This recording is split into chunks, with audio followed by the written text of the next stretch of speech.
Les forces étrangères devraient quitter l'Éthiopie.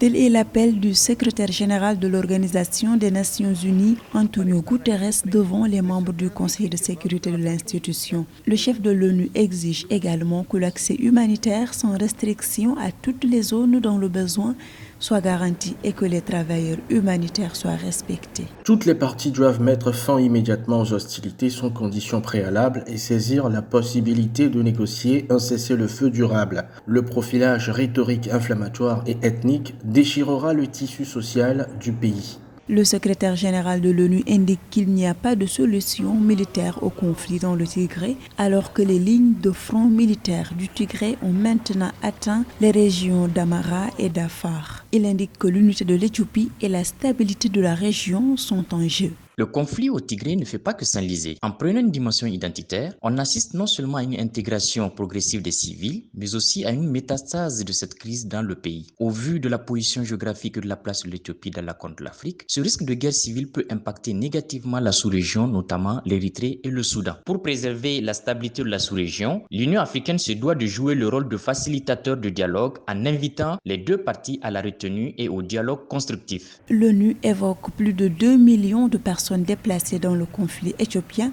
et des milliers de personnes qui ont besoin d'une aide, y compris de la nourriture, de l'eau, de l'abri et des soins de santé. Au moins 400 000 personnes vivent dans des conditions de famine.